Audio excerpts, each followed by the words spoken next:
Welcome to the channel. Welcome to the channel. Oh, the Ilblurmatic.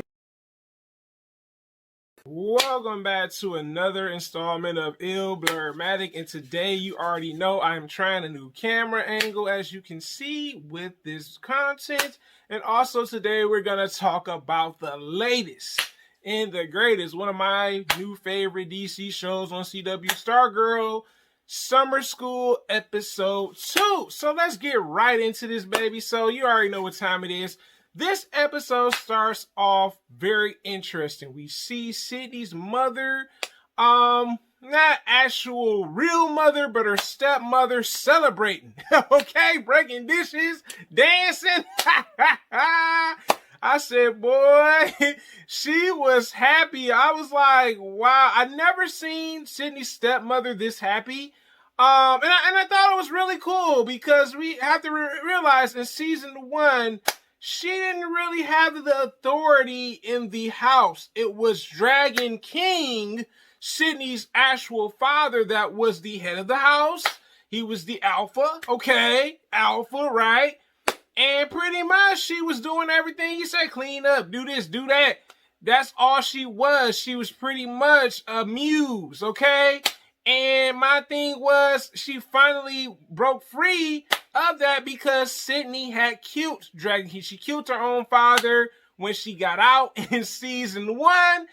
And now, you know, she's celebrating. She's having her moment of, I guess you could say, freedom if you really think about it, because she was only supposed to be the provider for Sydney and maybe one other relative of hers. You know what I'm saying? And I was just like, wow, man. But then we hear a sudden knock on the door. And guess who it is? It's Sydney. I was like, oh my God. And you should have seen the look on Sydney's stepmother's face of like regret and just like, I cannot believe I opened this door. I thought I got rid of you. You know what I'm saying? She had that look of like, I'm not happy that you're here. And we can see that Sydney has this jewel, and literally she comes into the house. Now, this is where it gets interesting. So in this part of the episode, literally, we learn about the intruder that broke into the Stargirl's family's home. So we learn about this new Green Lantern, which is Alan Scott's daughter, which is really interesting. We see her backstory. She was in a foster home. And what happened was she had gotten to a certain age where she had to leave. But before she left, the person that was a part of the foster home gave her a box. And inside the box were some of the things that were left behind from her father.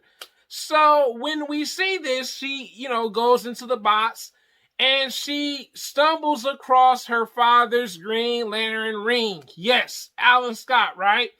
And literally, pretty much it seems like Jenny, her name is Jenny.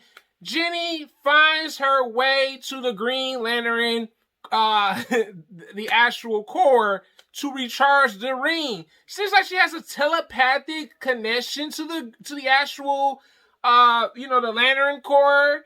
And I was like, that's really cool, because I'm like, how did she know it was in Blue Valley? And I love that she put the ring on, and you know, I was like, okay, we getting Green Lantern vibes, baby. We getting Green Lantern vibes, baby. I'm like, oh yeah. So I like that we learn about Jenny's backstory. This is 6 days before she broke into Stargirl's family's house, also known as Courtney. And I like that we learn about Jenny's backstory. She, you know, pretty much has been in that foster home most of her life. I'm not sure how long of that. But we also, like I said, we learned about Jenny. They live in Milwaukee, Wisconsin. That's where she's from. You know what I'm saying? Also, we see Courtney explaining what happened that went down the house. Because you gotta remember, they was going around Stargirl versus Green Lantern daughter. I was like, yo, Jenny. And, you know, Pat and Barbara are like, well, hey, the damage is done already. But the thing is, We need to know why you're here. And this is where things get interesting. We see that Jenny introduced herself. She said, hey, by the way, I'm Alan Scott's daughter, and stuff like that. And also she tells Pat, she's like, oh yeah, I know about you, Pat, and everything. And she calls Pat a genius, intellectual genius. I was like, wow, Pat, you getting mad props, bro. You getting mad props. Put some respect on Pat's name, also known as Stripey, as his hero name. And she's like, Stripey, yeah, I know about you. And I love that we see that there's some animosity. We can tell that Courtney, also known as Stargirl, is jealous of Jenny. I like that Jenny, she seems like she's trying to adapt to a new environment, looking for a new home, you know what I'm saying? We see that they introduce themselves and everything, and pretty much Courtney still does not trust Jenny, okay? I was like, wow, this girl just like, I don't trust her. And I can understand why, because some of the people that have come to Blue Valley aren't what they claim to be sometimes. So you can understand Courtney's paranoia to some extent. Like, really? That's how you feel? You get what I'm saying? And I was just like, why you gotta be this way, Courtney? Why you gotta be this way? But also in this episode, we see Pat train Jenny. I really like that aspect of it. You know what I'm saying? He said, hey, look, we're gonna help you learn how to use your powers and stuff. While Courtney and Yolanda, also known as Wildcat, are pretty much in summer school. But let's get to what's going on with Rick. And Rick's situation, Rick's supposed to be in summer school too, right? Rick ain't there. Yolanda and pretty much Courtney like, hey, where's Rick? And it goes off into a scene where Rick is going to the same freaking place, feeding pretty much, I highly believe, is Solomon Grundy, okay? This man is going to pick up the scraps for Solomon Grundy. He's feeding them, giving them beverages. I'm like, yo, you really on this empathy. I see it. I see it, Rick. I see that you're on empathy, bro. Because last season, you was like, yo, I'm killing Solomon Grundy. Nah, not now. You try to, you know what I'm saying, show your humanity by trying to treat him right. You know what I'm saying? Even though he was a part of the Justice Society, but he may have been brainwashed by Brainwave to kill his parents. Maybe he may have found out the truth about that. I'm not really for sure, but that could be a possibility, okay?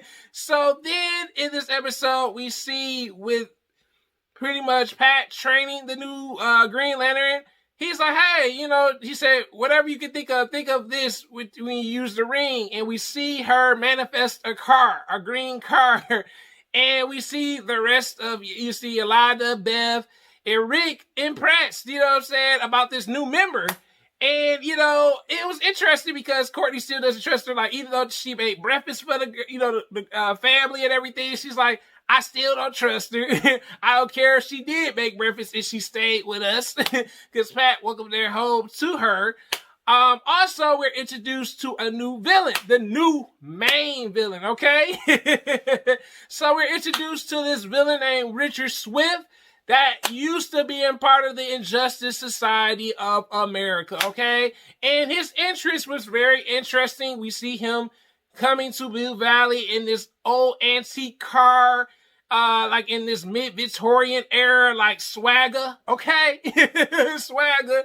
And literally, we see him kind of exit the car, and the first place he goes is to the school that Barbara works for, and I'm like,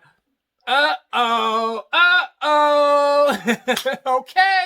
And the dude seems like he's different. He's very unique, but he's also pressing Barbara, Stargirl's mother, to say, yo, by the way, what happened to so-and-so's collectibles? And she's like, well, that's not in my hands. You will have to talk to Pat, which is her, husband, and stuff like that. And literally, the interesting part about that is when you really think about it, Pat does have the collectibles of the previous magician that used to be part of the Justice Society, but it seems like Shane is like, yo, where that stuff at? Okay? Okay? And we see that he leaves Barbara this card with his information on it. The other side doesn't have information on it. And I'm like, He's very cunning. I wonder if the card has some type of spell or something on it. I'm not for sure because, like I said, he looks like a mid-Victorian, like, magician, okay?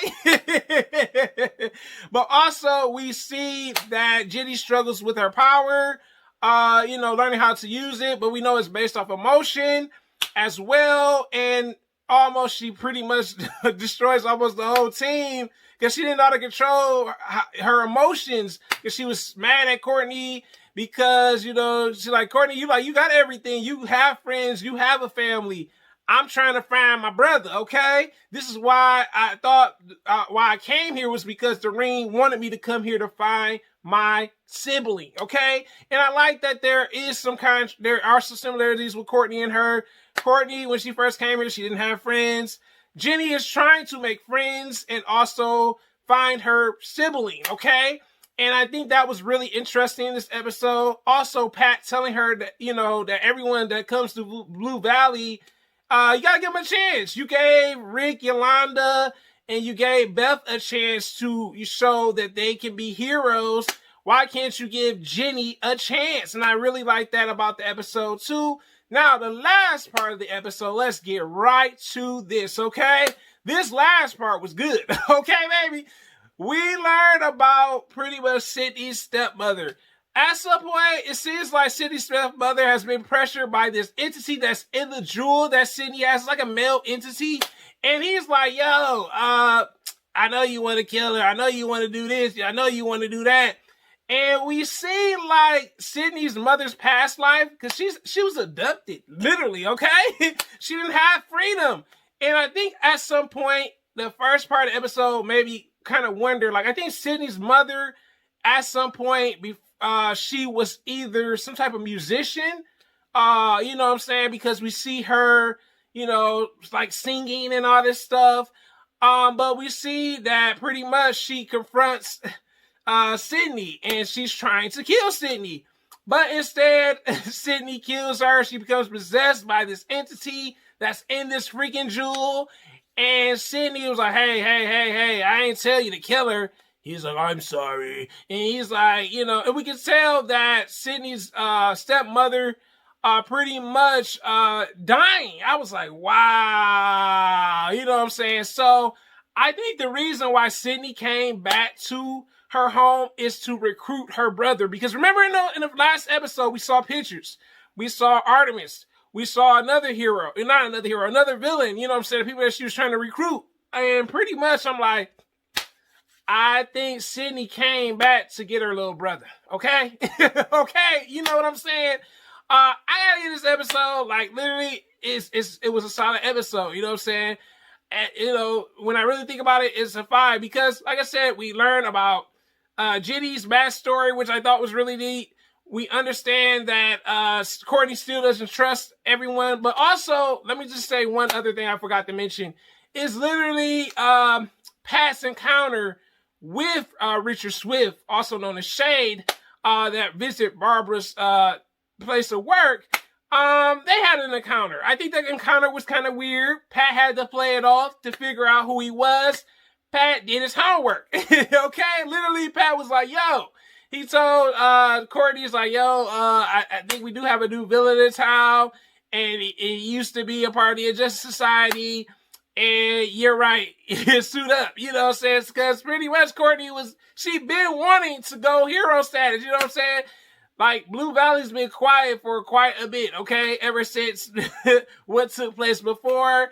Also, I think with Shade returning in this episode, it made me wonder, I think Shade has some beef with Icicle Sr. There has to be something because I remember in the last season, they showed him briefly, like a small glimpse of Shade. And I think he was the one was like, I'm not going back to Blue Valley until they get rid of Icicle Sr. But this is your boy Ill Blur Batty today. Hope you guys enjoyed the review. And I've also tried something new. So until next time, guys, have a great day. And I'm out.